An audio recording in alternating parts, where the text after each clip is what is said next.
बिस्मिल्लाहिर्रहमानिर्रहीम। अस्सलाम वालेकुम। Hello everyone. उम्मीद करता हूँ आप सब खैरियत से होंगे। आज जो हमारा टॉपिक है, जो पोएम है, that's from Pakistani literature, reflections by Taufiq Rafat. Reflections का मतलब है थॉट्स। अब बढ़ते हैं अपने पोएम की तरफ। रिफ्लेक्शंस के स्टार्ट में कुछ लाइंस आपको देखने को मिलेंगे। सबसे पहले उन लाइंस को देखते हैं। Then the blessed one say to the monks, behold now mendicants I say to you, everything is subject to decay, press forward untiringly to perfection, this was his last word. ये किसके आखिरी अल्फाज थे? Gautam eight Kusinara के। अब गौतम का full name क्या है? गौतम सिद्धार्थ बुद्धा, ये इसका फुल नेम है। और ये एक प्रिंस थे और इसके ये कुछ क्वेश्चंस की तलाश में थे, मींस उसके जवाबात की तलाश में थे। वो कौन से क्वेश्चंस थे? कि वाई वी आर है, कि हम यहाँ मतलब इस दुनिया में क्यों है। What is the purpose of life, ज़िंदगी का मकसद क्या है, हम क्यों ज़िंदगी जी रहे हैं। So seeking the meaning of life he belong to royal family, और ये खुद एक रॉयल फैमिली से बिलोंग करते थे। जब इसका पहला बेटा पैदा हुआ, he was disturb by spiritual questions, तो ये जो है स्पिरिचुअल क्वेश्चंस की वजह से भी डिस्टर्ब रहते थे। वन क्वेश्चन जो इसके माइंड में था वो कौन सा था? He saw people were suffering, मतलब इसने ये देखा कि लोग क्यों सफ़र करते हैं। means like suffering from earthquakes, suffering from flood, suffering from disease. So इन चीज़ों से मतलब ये चीज़ें देख के इसके माइंड में ये था कि लोग क्यों सफ़र करते हैं। दे वर सो कॉमन, लाइक उस वक्त ये चीज़ें बड़ी कॉमन थी। कोई बारिश नहीं थी, no rainfall, no crops, people suffered, malnutrition. Malnutrition means ग़िज़ाइत की कमी की वजह से लोग सफ़र करते थे। सो लाइफ वॉज अनकम्फर्टेबल, ज़िंदगी बड़ी अनकम्फर्टेबल थी उस वक्त। So they did not have the facilities which we enjoy today. उन लोगों के पास वो फैसिलिटीज़ नहीं थी जो आजकल हम इंजॉय कर रहे हैं, जो हमारे पास है। तो इसके लिए एक नज़म भी है, वो भी आप लोग पढ़ लीजिएगा।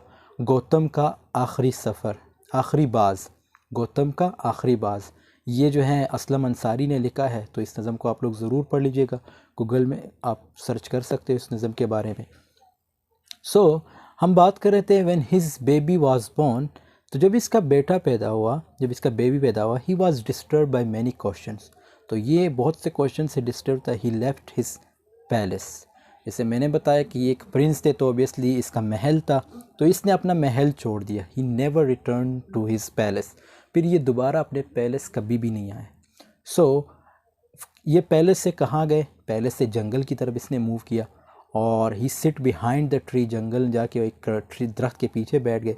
He did not eat nothing from many days, और बहुत दिनों से इसने कुछ नहीं खाया। ही वॉज ड्रिंकिंग वाटर, सिर्फ पानी पीता था। He wanted to find answer of suffering of the people, कि लोग क्यों सफ़र करते।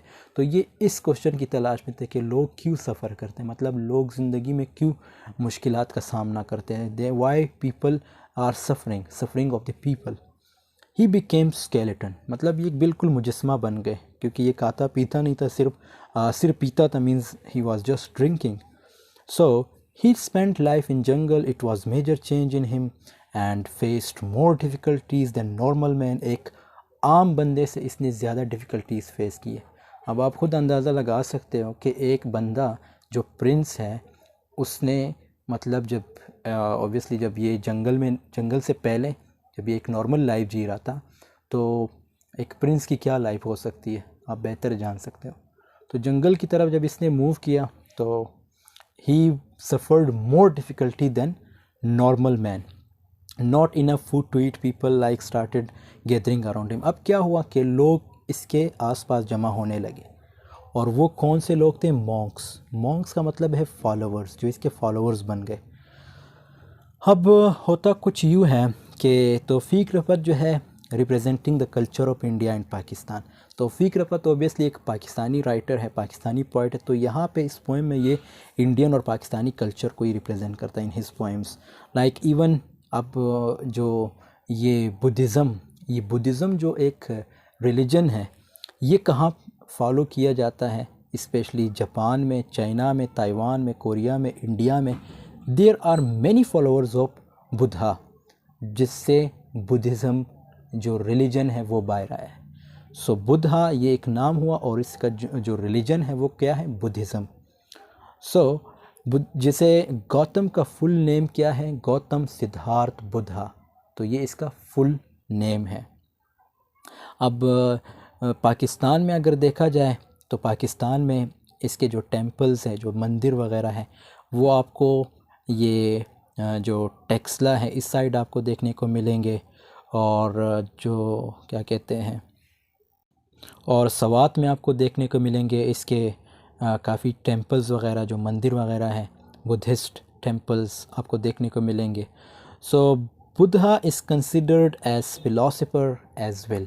बुद्धा जो है ये एक फ़िलासफ़र भी हैं। बुद्धिज़्म तो एक रिलीजन हुआ, लेकिन बुद्धा ये एक शख्स थे। सो अब जैसे मैंने बताया कि इसका एक ही विश, मतलब इसकी एक ही विश थी, वो कौन सी ख्वाहिश थी कि why people are suffering, like suffering of the people, कि लोग क्यों सफ़र करते हैं। तो आखिर में इसका जवाब इसने क्या लिया कि लोगों के डिज़ायर्स बहुत ज़्यादा होते हैं, तभी लोग सफ़र ज़्यादा करते हैं। लोगों के डिज़ायर्स की वजह से ये सफ़र ज़्यादा करते हैं, मतलब ज़िंदगी में इनके डिफ़िकल्टीज़ ज़्यादा होते हैं, तभी ये सफ़र ज़्यादा करते हैं। तो ये इसका जवाब था, desire is the answer of that question. So I hope आपको समझ आई होगी। अब यहाँ पे हम फिर इसकी थोड़ी बहुत एक्सप्लेनेशन देखते हैं, तो ये आप लोग भी पढ़ लीजिएगा। Siddhartha Gautama, most commonly refer to as Buddha, जिसे इसको बुद्धा भी कहा जाता है, was a wandering ascetic and religious teacher who lived in South Asia during the 6th and 5th century BC and founded Buddhism।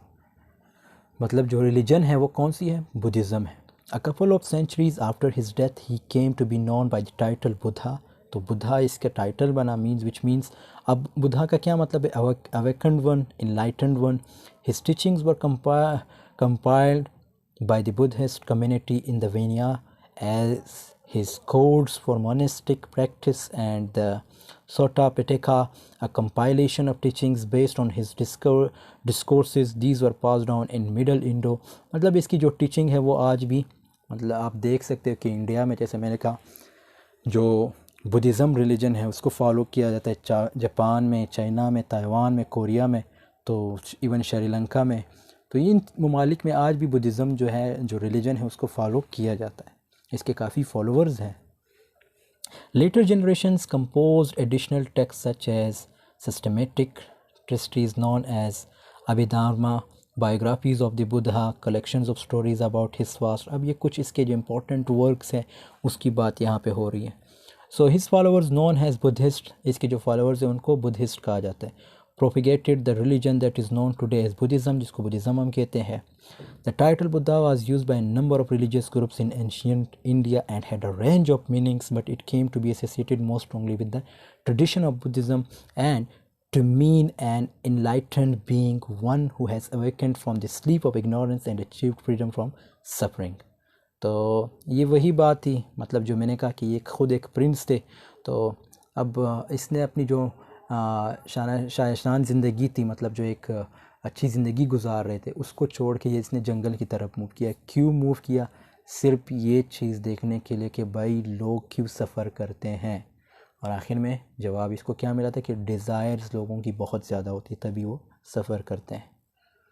According to the various traditions of Buddhism, there have been Buddhas in the past and there will be the Buddhas in the future. Some forms of Buddhism hold that there is only one Buddha for each historical age। अब यहाँ पे फिर history की बात हो रही है, तो ये इजी है। अब जैसे मैंने स्टार्ट में जो स्टोरी वो बता दी, ये सिर्फ आप लोगों की इन्फॉर्मेशन देने के स्लाइड्स मैंने बनाए। सो ये आप इसकी जो है पिक्चर भी खींच सकते हो और आप इसके नोट्स भी बना सकते हो। अब एथमोलॉजी, names and titles, according to Donald Jobs Jr., he tended to be known as either Buddha or Sakya Muni in China। तो इसके डिफरेंट नाम्स है आप दूसरे ममालिक में, जैसे चाइना में, कोरिया में, जापान में, तिब्बत एंड इज़ इधर गौतमा बुद्धा और Samana Gautama, the centric like Sri Lanka and southern Asia, south east Asia, मतलब इंडिया और ये मालदीव, श्रीलंका, इन ममालिक में इसके फिर डिफरेंट नाम भी हो सकते हैं, लेकिन हम जो देखते हैं तो ऑब्वियसली इंडिया में इसको बुद्धा ही कहा जाता है। बुद्धा, अब वही इसका मतलब क्या हुआ, अवेकेंड वन और enlightened one is the masculine form of Buddha. ये जो इसका मतलब टाइटल या जो लोगो हम कह सकते हैं वो इस तरह है इसके रिलीजन्स वगैरह का। To awake, to be awake, observe, heed, attend, learn, become aware of, to know, be conscious again, to awaken, to open up, as does a observer, one who has awakened from the deep sleep of ignorance and opened his consciousness to encompasses all objects of the knowledge. So it means again वही story की बात कर रहा है जो ये इसने जंगल की तरफ मूव किया। So it is not personal name but a title for those who have attended बुद्धि awaking। ये आप लोग पढ़ लीजिएगा। आई होप आपको इसकी स्टोरी समझ आई होगी। अब बढ़ते हैं, ये जो स्टार्ट में हमने कुछ लाइंस देखने हैं, ये लाइंस, इन लाइंस का मतलब क्या है? जैसे मैंने बताया ये बुद्धा के आखिरी अल्फाज थे जो टेक्स्ट के शुरू में लिखे हैं। मतलब ये लाइंस जो जब भी आप ये पोएम पढ़ेंगे तो आप ये लाइन स्टार्ट में देखेंगे। तो ये बुद्धा के आखिरी अल्फाज थे जो टेक्स्ट के शुरू में लिखे हैं। और मोंग का मतलब यहाँ पे क्या है? फॉलोअर्स। और ब्लेस्ड वन का मतलब है मोंक्स, मींस अपने फॉलोअर्स की बात कर रहे हैं। और मेडिकेंट्स भी फॉलोअर्स को कहते हैं। बीहोल्ड का मतलब है पे अटेंशन, ऑब्ज़र्व या माइन्यूटली। मतलब ये हुआ कि चीज़ें ख़त्म हो जाती है। तो ये इस वर्ड से भी आप लोग अंदाज़ा लगा सकते हो कि ये इन अल्फाज में भी इसका यही मकसद है कि भाई दुनिया में कुछ भी नहीं रहेगा, सब कुछ ख़त्म हो जाएगा, सब कुछ फ़ना हो जाएगा। सो प्रेस फॉरवर्ड का मतलब है मूव फॉरवर्ड। अनटायरिंगली का मतलब है hard working. You need to be hard working if you want perfection for the soul, for the body. This perfection is about soul and body and the prime contrast of our suffering is unlimited desire. So again वही desires की बात आ गई कि हमारे जो है desires हैं वो अनलिमिटेड होते हैं।